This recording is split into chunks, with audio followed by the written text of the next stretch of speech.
আহা কি আনন্দ আকাশে বাতাসে, আহা কি আনন্দ আকাশে। একদিনের জন্য ছুটি কাটানোর এই মায়াবী মৌসুমী আইল্যান্ড কলকাতার কাছেই একদিনের ট্যুরে কম খরচে ঘুরে আসতে পারো সমুদ্র ও সবুজ ম্যানগ্রোভে ঢাকা নির্জন এই দ্বীপ থেকে। শহরের প্রতিদিনের ব্যস্ততা ও একঘেয়েমি থেকে বেরিয়ে এই নিরিবিলি দ্বীপে কাটাতে পারো এক অনন্য সময়। এখানে সাদা বালির তীরে সূর্যাস্তের সৌন্দর্য, ম্যানগ্রোভ জঙ্গলের মাঝে নৌকা ভ্রমণ পুরো অভিজ্ঞতায় যেন এক অন্য জগৎ নিয়ে যাবে। আর তার সাথে যদি থাকে টেন্টে থাকার সুযোগ, 3 বেলার এলাহি খাবার দাবারের আয়োজন, আবার সন্ধেবেলায় ক্যাম্প ফায়ার আর বারবিকিউর সুব্যবস্থা, তারও তো পুরো ব্যাপারটা জমেই যাবে। এবার কিভাবে যাবে, কত টাকা খরচা, সমস্ত ইনফরমেশন থাকছে এই ভিডিওতে। তাই চলো প্রথম থেকে শুরু করা যাক। Good morning from Sealdah station. Welcome to my channel সম্পদ নস্কর ব্লগ। আর আমি হলাম সম্পদ। আজ হলো নভেম্বর মাসের 10 তারিখ, মানে হচ্ছে রবিবার। আর এখন সময় ঘড়িতে বেজে 6:30 মতো। তো অলরেডি কিন্তু চারিদিকে একটা ঠান্ডা ঠান্ডা ভাব শুরু হয়ে গেছে। আর তাই আবারও বেরিয়ে পড়লাম নতুন একটা জার্নির উদ্দেশ্যে। আজকে আমাদের গন্তব্য চারিদিকে সমুদ্র আর ম্যানগ্রোভের জঙ্গলে ঘেরা মৌসুমী আইল্যান্ডের উদ্দেশ্যে। আর তার সাথে খোঁজ দেব সুন্দর একটা নতুন এবং অ্যাডভেঞ্চারাস ক্যাম্পে। আজকের জার্নিতে কিন্তু আমি একা নই, আমার সাথে আছে হচ্ছে ট্রাভেল উইথ ইন্দ্রজিৎ দা। ফার্স্টবার মৌসুমী নাকি? হ্যাঁ, একদমই ফার্স্টবার। আর মৌসুমীর ওই দিকে একবার গেছিলাম, সেটা হচ্ছে তোর ওই বকখালি আছে। আচ্ছা, বকখালি গেছিলাম, তখন অনেক ছোট ছিলাম। আচ্ছা, বলতে গেলে এটাই তো ফার্স্ট টাইম মৌসুমী। ফার্স্ট। তাহলে চলো শুরু করা যাক আজকের ভিডিও। শিয়ালদাহের সাউথ সেকশনের 7টা-14 নামখানা লোকাল ধরে আমরা যাচ্ছি নামখানায়। আমাদের ট্রেন দিয়ে দিয়েছে। এই ট্রেনটা মেনলি 17 বা 18 নম্বর প্ল্যাটফর্মে দিয়ে থাকে। শিয়ালদা থেকে নামখানার ভাড়া পার হেড 25 টাকা করে। আর সঠিক টাইমেই আমাদের ট্রেন ছেড়ে দিয়েছে।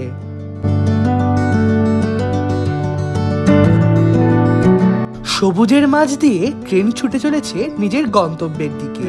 সেদিন ওয়েদারটা কিন্তু বেশ সুন্দর ছিল, আর মিঠে একটা হাওয়াও দিচ্ছিল। কলকাতা থেকে প্রায় 100 কিলোমিটার অতিক্রম করে 2.5 ঘন্টার জার্নি করে পৌঁছেই গেছি নামখানা স্টেশন। এখন ঘড়িতে বাজে হচ্ছে 10:10 মতো। আমরা কিন্তু ফাইনালি পৌঁছে গেলাম নামখানা স্টেশন। এখান থেকে অটো বা টোটোর মাধ্যমে প্রথমে ঘাটে যেতে হবে, আর সেখান থেকে একেবারে মৌসুমী আইল্যান্ড ডিরেক্ট। স্টেশন থেকে একদম বাইরে বেরিয়ে দেখতে পাবেন রয়েছে টোটো স্ট্যান্ড। আর এছাড়া আপনারা চাইলে কিছুটা হেঁটে গিয়ে জিও গাড়িও নিতে পারেন। আমরা একটা টোটো রিজার্ভ করে নিয়েছিলাম। তোমরা চাইলে শেয়ারেও যেতে পারো। শেয়ারে খরচ পড়বে পার হেড 60 টাকা করে, আর রিজার্ভেলে খরচ পড়বে 300 টাকা। মৌসুমী আইল্যান্ড পৌঁছানোর জন্য 3টি ঘাট রয়েছে: পাতিবুনিয়া ঘাট, বাগডাঙ্গা ঘাট ও হুজুতের ঘাট। আজ আমরা যাব হুজুতের ঘাট হয়ে। হুজুতের ঘাট থেকে নদী পার হয়ে আমাদেরকে মৌসুমী আইল্যান্ড যেতে হবে। নদী পার হতে খরচ পড়বে পার হেড 10 টাকা করে। আপনারা যদি কেউ কলকাতা থেকে বাইক নিয়ে আসেন, সেক্ষেত্রে কিন্তু বাইক নিয়েও ফেরি পার হতে পারবেন। এই মাত্র হচ্ছে হুজুতের ঘাট থেকে আমরা উঠলাম হচ্ছে নৌকায়। এখান থেকে মাত্র 10 টাকা দিয়ে তোমরা কিন্তু ওই পার হতে পারবে। আর ওই পারে দেখতে পাচ্ছ ওই দিকে, ওটাই হচ্ছে মৌসুমী আইল্যান্ড।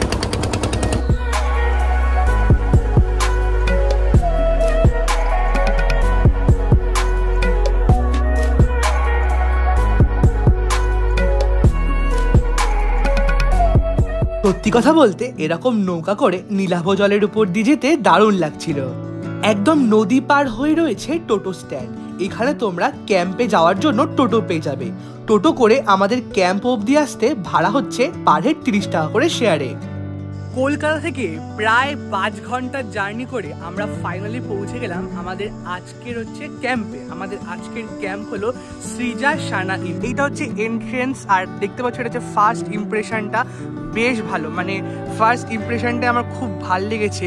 আর চারিদিকে কিন্তু প্রচুর গাছপালা, যেটা আমার সব থেকে ভালো লেগেছে। নমস্কার।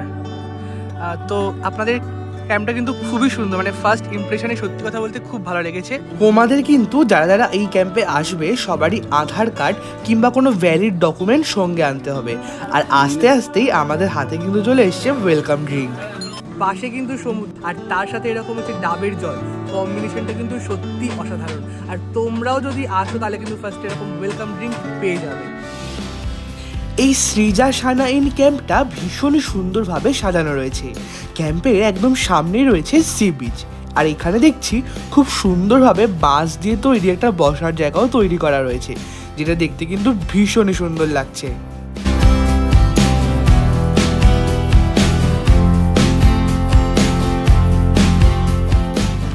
একটুখানি রুমে রেস্ট নেওয়ার পর চলে এসেছি হচ্ছে সমুদ্রের সামনে, মানে ক্যাম্প থেকে বেরিয়ে রয়েছে দেখতে পাচ্ছ সমুদ্র। আর এখন কিন্তু একেবারে হাই টাইড চলছে, আর মানে জলস্রোতটা দেখতেই পাচ্ছ। তো চলো একটু গাটা তো ভিজাতে হবে নাকি। দারুণ দারুণ, কেমন লাগছে?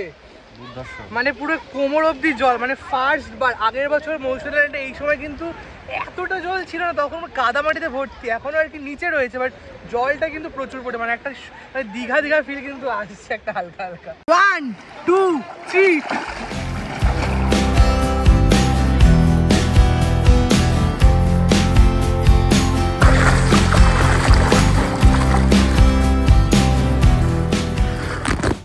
স্নান টান করে খুব জোর খিদে পেয়ে গেছিল, তাই সোজা চলে গেলাম লাঞ্চ করতে। আর গিয়ে দেখি লাঞ্চ আমাদের জন্য হাজির। আজকের আমাদের দুপুরবেলাকার খাবারে যেগুলো রয়েছে সেটার মধ্যে সাদা ভাত, একটা কাঁচা লঙ্কা, একটা পাতিলেবু, একটা রয়েছে সবজি, আলু ভাজা, ডাল, স্যালাড, আর হচ্ছে যেটা হচ্ছে স্পেশাল মাছ, সেটা হচ্ছে চিংড়ি মাছের মালাইকারি রয়েছে, আর হচ্ছে পমফ্রেট মাছ, সাথে হচ্ছে চাটনি। আর যেটা না থাকলেই নয়, বাঙালির পাতে মিষ্টি, তাই রয়েছে হচ্ছে রসগোল্লা। মানে আমি যতদূর দেখলাম ওখানে কিন্তু প্রচুর ক্যাম্প রয়েছে, বাট রসগোল্লা কিন্তু আমি খুব কম ক্যাম্পেই দেখেছি। তো এটা কিন্তু একটা প্লাস পয়েন্ট আমি বলতে পারি। তাহলে চলো লাঞ্চটা করা যাক। তো ফার্স্টেই আমি কিন্তু সবার আগে একটুখানি এই পমফ্রেট মাছটা আমি ট্রাই করবো, ঠিক আছে? একটুখানি পমফ্রেট মাছ আমি অল্প করে জাস্ট নিলাম।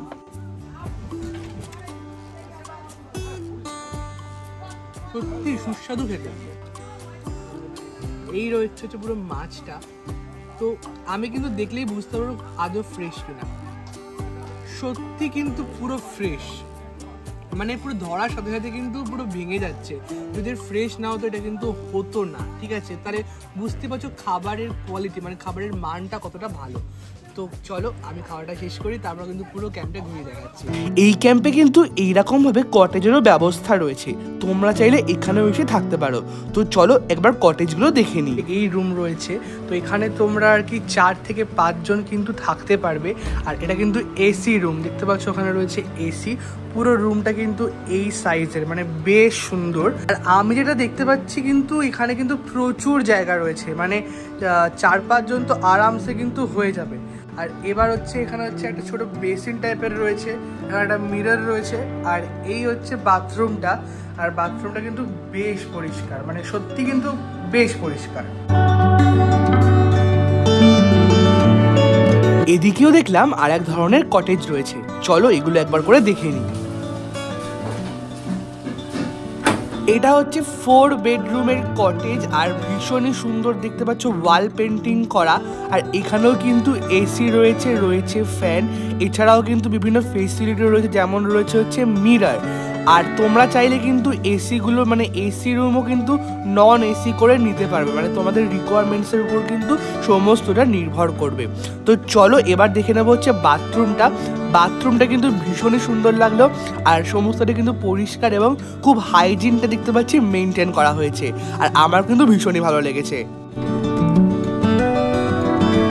কিছুক্ষণ পরেই দেখলাম সূর্য অস্ত যাওয়ার পথে। সেদিন কিন্তু ওয়েদারটাও বেশ ভালো ছিল, সূর্যের শেষ আলো চারিদিকটা মায়াবী করে তুলেছিল। মনে হচ্ছে সূর্যটা বুঝি সমুদ্রের মধ্যে ঢুকে গেল। সত্যি কথা বলতে এরকম জায়গায় বসে প্রিয়জনের সাথে কাটাতে পারো অন্তরঙ্গ মুহূর্ত, শেয়ার করতে পারো নিজের মনের কথাগুলো।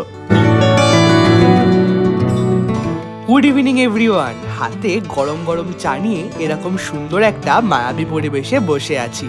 সামনেই ক্রিসমাস, মানে এই দিন কিন্তু পুরো কলকাতা সেজে উঠবে অজস্র লাইট দিয়ে। তবে মনে হচ্ছে এই ক্যাম্প কিন্তু আরো বেশি লাইটে সেজে উঠেছে।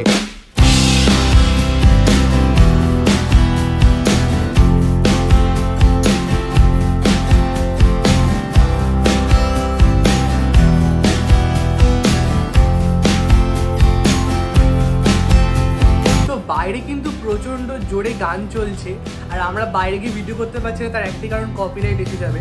আর এখানে কিন্তু আমাদের হাতে চলে এসেছে গরম গরম হচ্ছে পকোড়া, আর তার সাথে হচ্ছে মুড়ি। তো চলো আমরা একটু এনজয় করি, ঘরে বসে, কিছু করার নেই যেহেতু।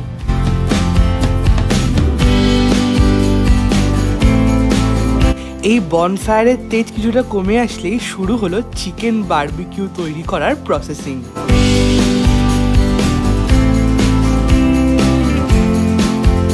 তো এখন কিন্তু প্রায় ঘড়িতে সন্ধ্যে 7টা বাজতে চললো, আর পেয়ে গেছি এখানে গরম গরম চিকেন বারবিকিউ, যেটা কিন্তু সমস্ত ক্যাম্পের স্পেশাল থাকে। এই ক্যাম্পে আসলে কিন্তু এরকম চিকেন বারবিকিউ তোমরা পেয়ে যাবে।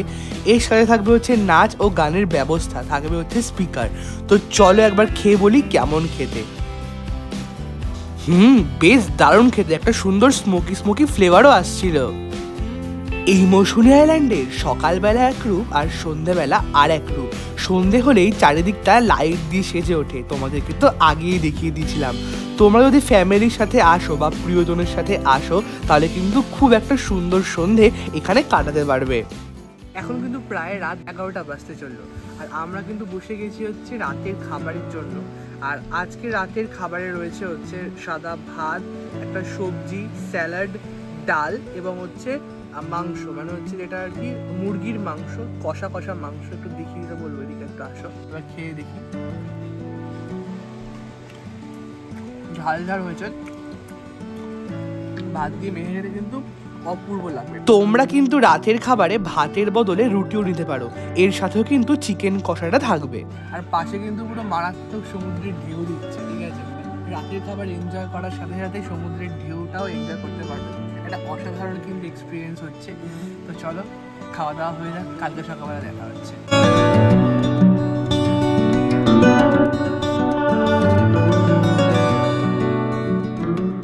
একদম সকাল সকাল ফ্রেশ হয়ে বসে গেছি হচ্ছে ব্রেকফাস্ট খেতে। আর আমাদের আজকে ব্রেকফাস্টটাও কিন্তু এই প্যাকেজের মধ্যেই আর কি ইনক্লুডেড। তার মধ্যে রয়েছে হচ্ছে লুচি, মানে গরম গরম ফুলকো ফুলকো লুচি, সাথে এরকম আলুর তরকারি, সুন্দর কিন্তু বেশ। মানে দেখো, বাঙালিরা লুচির প্রতি একটা আলাদা ভালোবাসা থাকে, কিন্তু তাছাড়াও কেউ যদি লুচি না খেতে চাও বা অতটা পছন্দ করো, মানে নাই করতে পারো, তো সেক্ষেত্রে অন্য অপশানও রয়েছে, তোমরা সেটা আগে থেকে ফোন করে একটু কন্ট্যাক্ট করে নিও।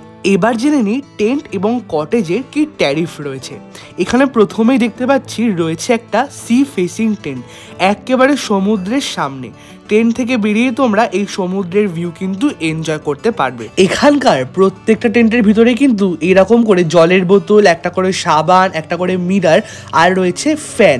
এছাড়াও কিন্তু খুব মোটা করে হচ্ছে গদি করা রয়েছে, রয়েছে হচ্ছে লাইটের ব্যবস্থা, আর ভিতরটা কিন্তু খুবই সুন্দর এবং আরামদায়ক। আমার কিন্তু এই টেন্টগুলো ভীষণই পছন্দ হয়েছে। এখানে তোমরা আসলে 2 থেকে 3 জন আরামসে শুয়ে পড়তে পারবে। এই সি ফেসিং টেন্টগুলোর ভাড়া হচ্ছে 1100 টাকা পার হেড উইথ মিল। এছাড়াও কিন্তু নন ভিউ টেন্ট রয়েছে, যেগুলো কিন্তু 1000 টাকা পার হেড উইথ মিল। আমি তোমাদেরকে একদম প্রথমেই যে এসি কটেজগুলো দেখিয়ে দিয়েছিলাম সেগুলো কিন্তু প্যাকেজের মধ্যে রয়েছে।